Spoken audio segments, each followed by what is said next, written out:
Greetings to everyone out there in the No DQ galaxy. Welcome to the No DQ live recap of Monday Night Raw for October 28th, 2019. We have WWE Crown Jewel. Oh crap. Technical difficulties. Took care of that. So let's go ahead and get started with the review. We kicked off the show with the usual intro and pyro. And then we had Paige coming out.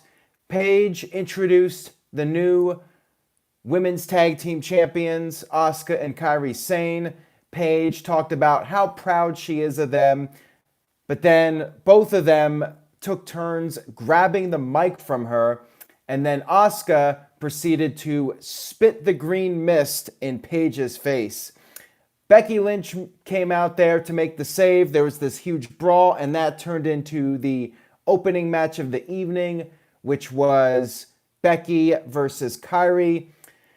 I liked this angle. I thought that this was a good opening to Monday Night Raw. You wrapped up the whole Paige alliance with Asuka and Kairi Sane. It pretty much just got dropped when Asuka and Kairi went heel. So I'm glad that WWE did something here to officially split them up. Although some people brought up this idea that maybe Paige should have turned heel and joined up with Kairi and Asuka as heels. What do you guys in the chat room think? Do you think that it was good to split them up, or do you think Paige should have gone heel with them and the trio should have stayed together?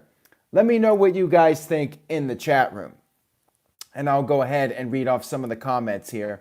So we had the match. Asuka tried to interfere. This was a pretty lengthy match.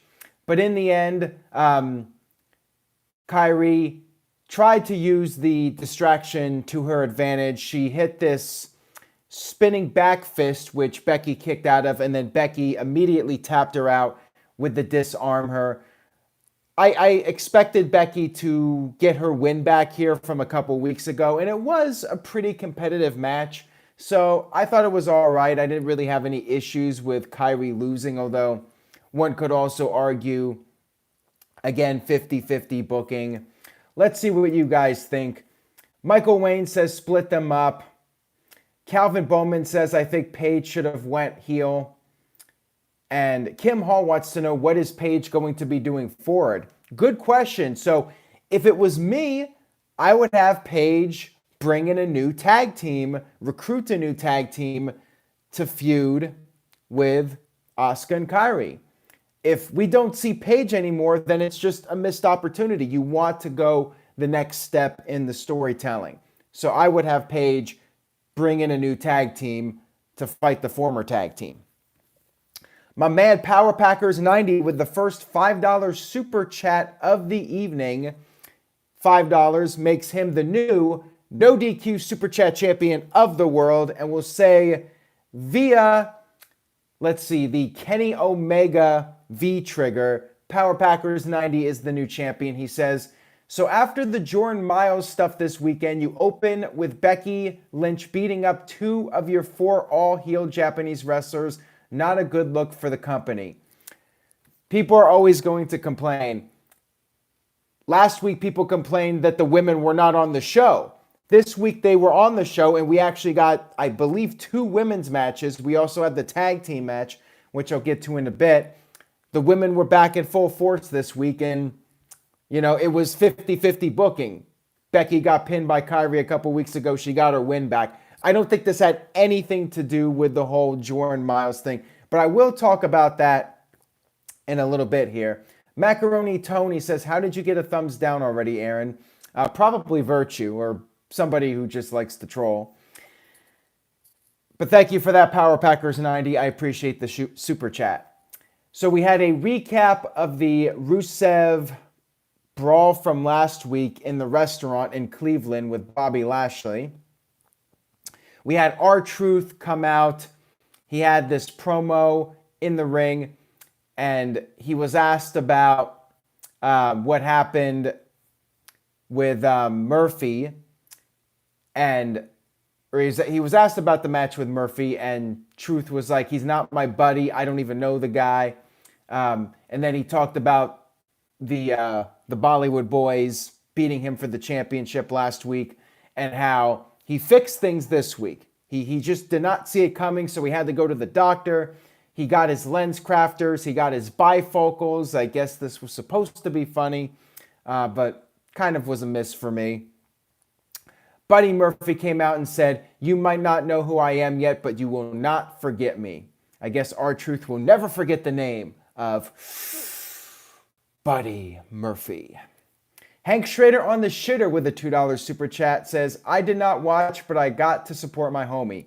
Well, thank you very much for that. You're not the super chat champion, just got to show it on camera. Thank you for that, Hank Schrader on the shitter. I do appreciate it. We had this match between R-Truth and Buddy Murphy. All of the 24/7 geeks ran out. Singh brothers were being chased by them. They were running around the ring in circles. And then R-Truth decided to join the circle. But the joke here was that he was running in front of the Bollywood Boys instead of behind them. He got back in the ring, and then Murphy immediately hit the knee to win the match. Pretty dumb if you ask me. Like I said last week and in the last several weeks, I think that the 24/7 championship has run its course. I think it's time to retire it, in my opinion. I just feel the segments lack any creativity at this point, and this one was just dumb in my opinion. Did not really find it funny, and not much else for me to say about it. We had another Authors of Pain promo. Same stuff, yada, yada, yada. They will own the tag team division. They commit violence for the sake of violence. And that's all we get to know this week. That's actually how they ended the promo. They said, this is all you get to know this week. So guess we're going to find out more next week about violence and how they're going to beat everybody. And they're going to talk in various languages. I don't know. This is very much like Alistair Black right now, where it's like, does WWE creatively even know what to do with these guys? Just seriously. Let's do something else here. We had the Street Profits come out. They went through the crowd. They came in the ring. They cut a promo. They talked about their victory last week. They reflected. They talked about how you always remember your first, and how they made the OC feel the blues. And then they said, they want the smoke. And they said this about 20 times to make sure that this catches on as a catchphrase. You know, this is a catchphrase you have to know. You got to buy those t-shirts, WWEshop.com. You got to get the smoke. They want the smoke. They want the smoke. They want the smoke. They want the smoke. I want the smoke. Noah wants the smoke. Mr. Anderson wants the smoke. Brian wants the smoke. Nathan wants the smoke. Christopher Mace wants the smoke. Supernamic2121 wants the smoke. Kev Dog wants the smoke. Tic Tat Tat wants the smoke. JSpin401 wants the smoke. All right, WWE, I want my check now for hyping up the Street Profits. All right, let's move on here before I lose all my viewers at this point. Okay, so we had Hulk Hogan come out, and interestingly enough, there was no intro for Ric Flair. We saw Hogan and Flair walking backstage, and then after the commercial break, Hogan was coming out, but no intro for Ric Flair. This is blasphemy as far as I'm concerned. Like, how do you not do an intro for Ric Flair? Like, really? You have a 3-hour show, and you cannot even let Ric Flair come down to the ring with his music. This made me sad. I was upset about this. But anyways, we had Ricochet versus Drew McIntyre. Rematch from last week.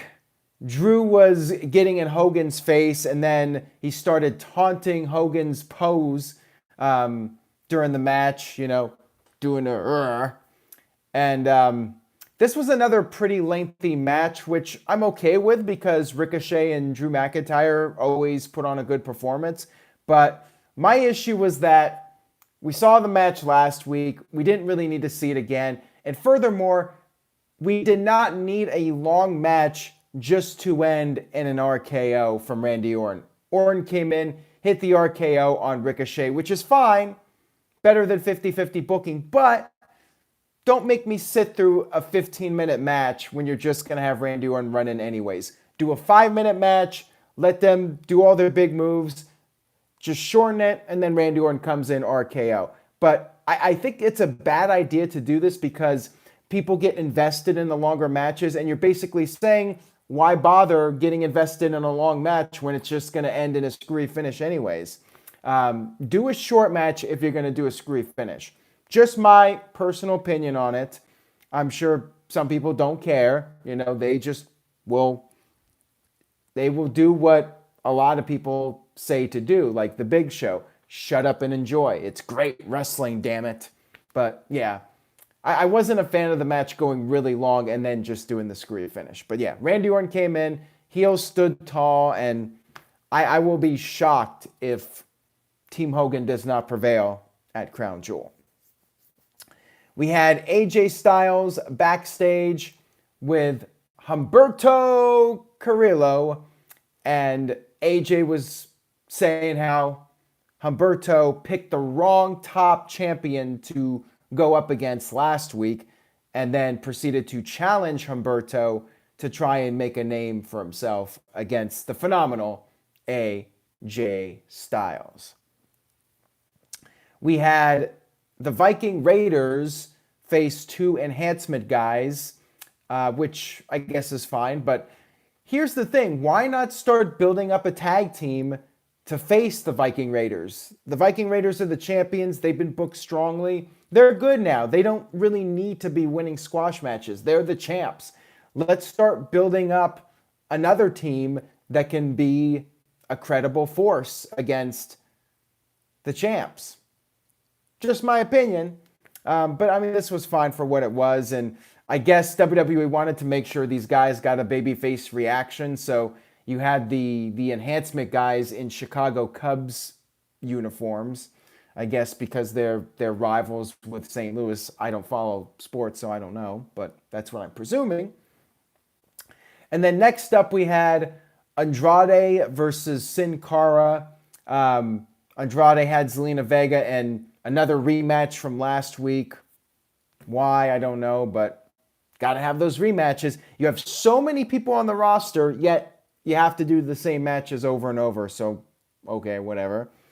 Anyways, Sin Cara had some backup this week. He had a woman by the name of Catalina who actually was just in the WWE Performance Center a couple months ago, made a few NXT appearances, and is already on the main roster. She was wearing a lucha mask for her debut. Despite the backup, it was not enough to overcome the experience of Andrade and Zelina. Zelina tried to interfere, and Catalina did get involved. However, it wasn't enough. Andrade rolled up Sin Cara, put his feet on the ropes for good measure, and picked up the victory. So better luck next time, Sin Cara.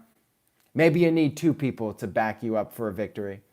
I mean, this is better than 50-50 booking, just, kind of a weak debut for Catalina when she was there as backup and she was not effective.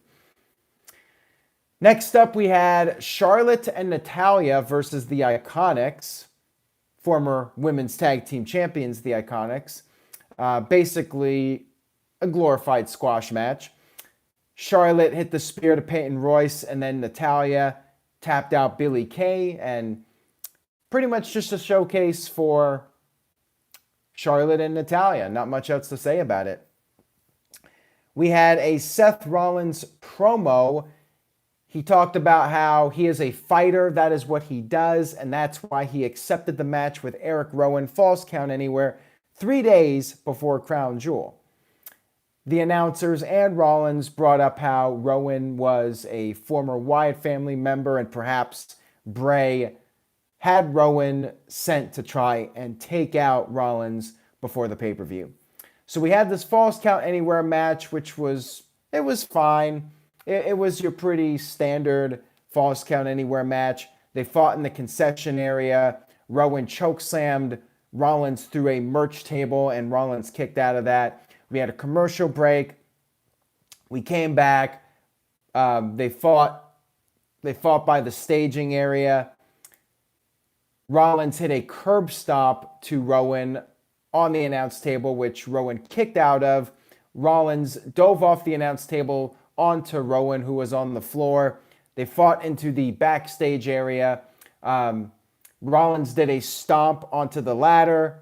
That did not put away Rowan either. So Rollins decided to take a page out of Mick Foley's playbook from Halftime Heat in 1999.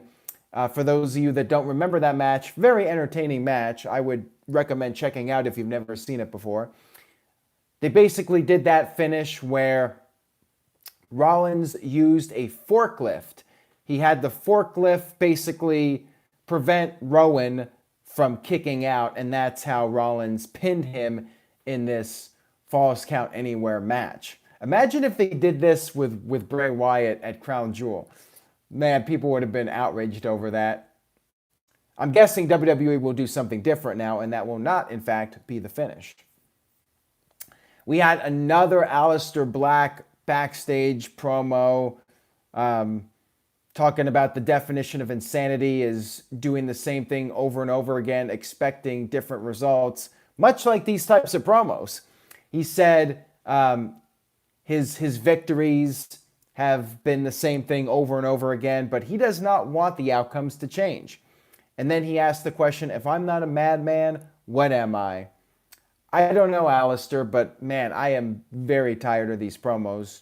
It's just the same thing week after week, and then he comes in, has a match, and then he's back to doing the promos on top of the AOP promos, which are essentially the same thing.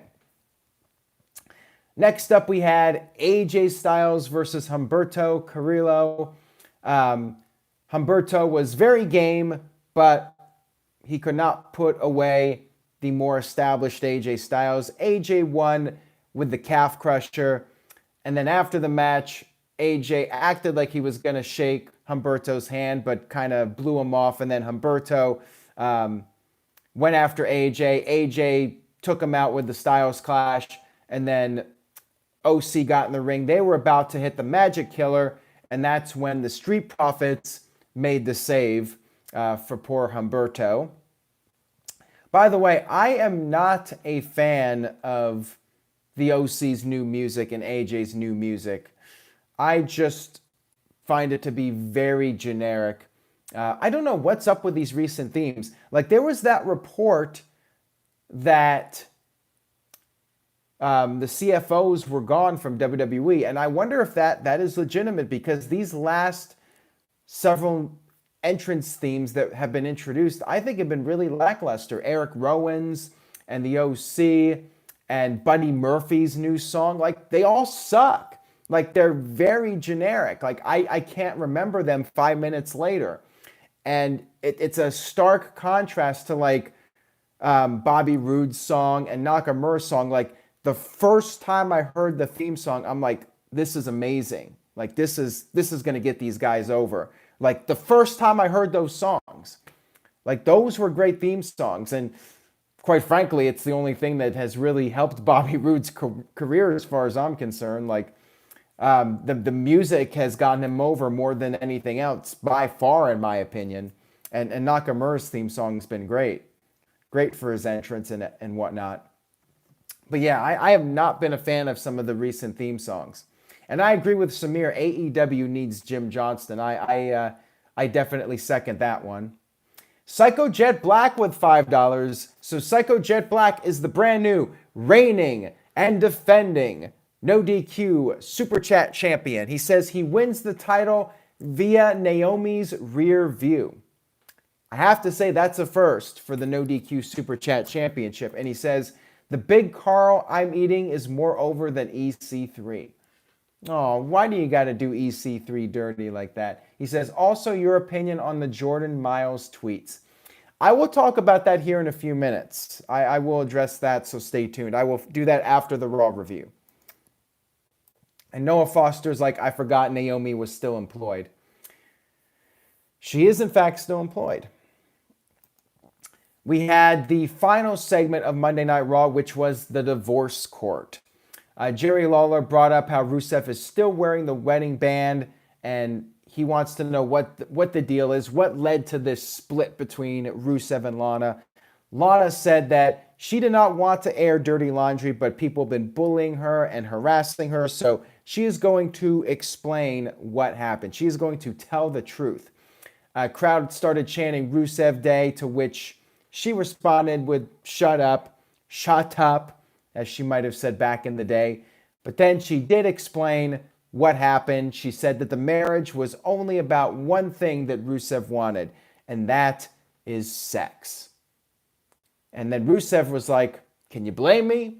Lana said that Rusev is a sex addict, and all he wanted to do was impregnate her and have a little Rusev running around.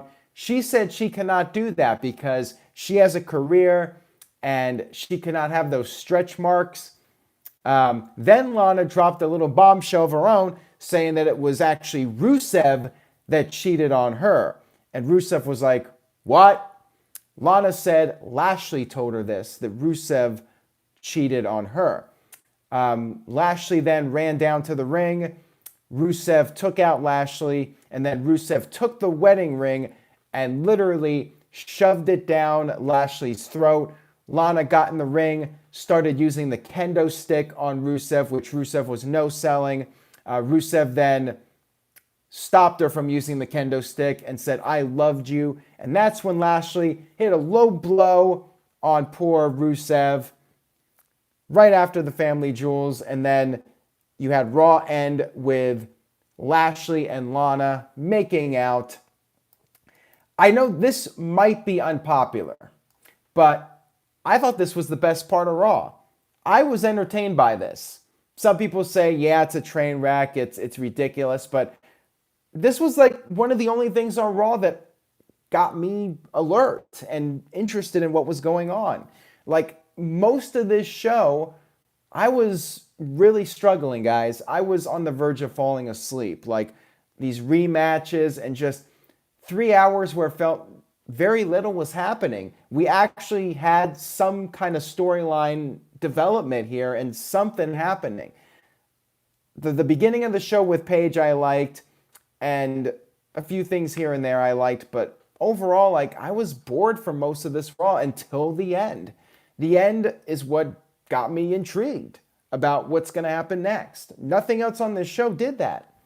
So I don't know what to tell you guys that thought the segment was trash.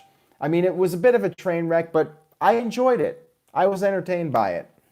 Power Packers 90 with a $5 super chat. So Power Packers, once again, the no DQ super chat champion, says, wouldn't it make more logic for Lana to say Maria told her he was the dad and that's why she cheated on him? Wrestling is only good on Wednesdays. I mean, that's a fair point, but I think WWE has pretty much given up on using Mike and Maria again. They had their few weeks of TV time, and that was that.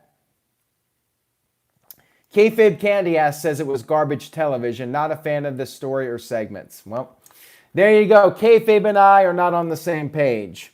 And that's not a reference to Paige the Wrestler. Nathan Wayne says you're alone on that, Aaron. Again, I know it's unpopular, but I enjoyed this segment, and most of the rest of Raw bored me. So that's my take on it. If you're a fan of the sports entertainment stuff, watch the end. Otherwise, I would say watch the beginning segment, and everything else, quite frankly, I thought was skippable. Even the Rollins match was fine, but I mean, it was just a standard match, a standard Falls Count Anywhere match. Like, didn't really do all that much for me. And I am going to talk about SmackDown as well. So let's go ahead and do the letter grade. I'm going to give it a C-, which might have been what I gave it last week. I mean, very run-of-the-mill. Few things here and there piqued my interest. But overall, like, I thought it was a pretty skippable show. And it's not where I would say you have to go out of your way to really watch anything on this show. So C-, and I think I'm being generous. Let's see here. Tic Tat Tat with a C+, Dr. Scorpio with a D, Trey Johnson with a D. Samir says a very easy F. J Spin 401 with an F. Mr. Anderson with an F. Noah Foster with a D+. Michael Wayne with a D+. People's WWE Channel with a C. CC Drink with a C-. Kevin Luke with an F. And Lars Kirsch with a D. And Caitlin with a C. So Caitlin liked it. Caitlin had one of the better ratings for this show that I'm seeing in the chat right now. Harley with a D. Power Packers 90 with a C-, which is actually kind of generous from Power Packers. And Curtis Butler with a C. All right, so a couple other things to talk about here real quick. First of all, let's talk about SmackDown, and then I'll talk about the Jordan Miles story. SmackDown did under 1 million views on FS1. I am legitimately shocked by this. I figured, and I may have mentioned this last week on one of the live streams, I figured on FS1, SmackDown was going to do USA Network-like numbers. I was figuring maybe a little bit lower, maybe 1.9 million, 2 million, something like that.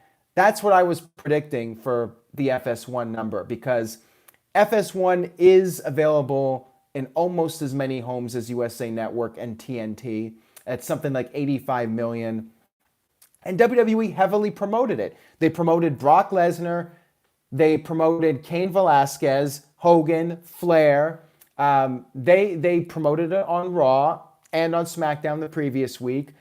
So yeah, I thought they were going to do an okay number. I was shocked to the point where I thought this had to have been a mistake. Like this was not the actual number. Like there was a glitch, a technical problem with the number. Like it was like 880,000 people. Like that, I believe, is the lowest viewership for any live WWE programming that I can recall ever.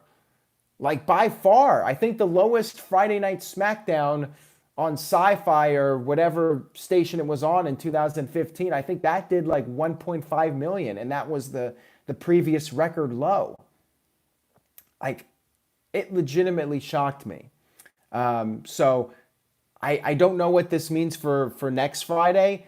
I'm guessing the number will be back to something relatively decent, like 2 million, 2.1, 2.2 million. But man, that is not a good sign.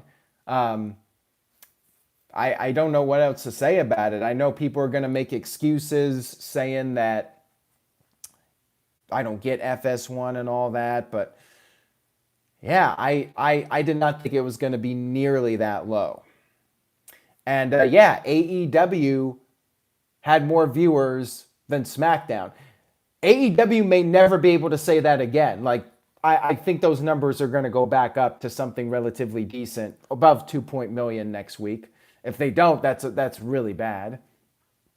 But yeah, for 1 week at least, AEW can say that they got more viewers in the same week than Friday Night SmackDown, which had Brock Lesnar, Cain Velasquez, Hulk Hogan, and Ric Flair on it.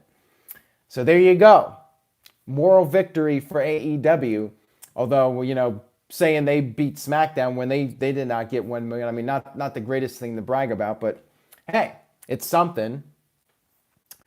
And Anthony says it's because of the World Series. Well, from what I'm hearing, the World Series numbers have been pretty disappointing. That's one thing that I read. And also, the World Series was on Wednesday as well. AEW not only had World Series competition, but also NXT, which is direct competition. So for people to say, well, SmackDown had World Series competition and AEW didn't, well, AEW also had NXT as well as World Series competition.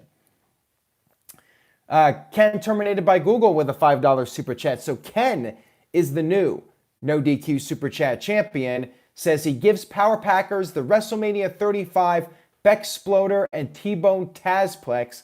Packers, beat me if you can. Survive if I let you. Congratulations to my man Ken, terminated by Google. AEW did 960,000, I believe.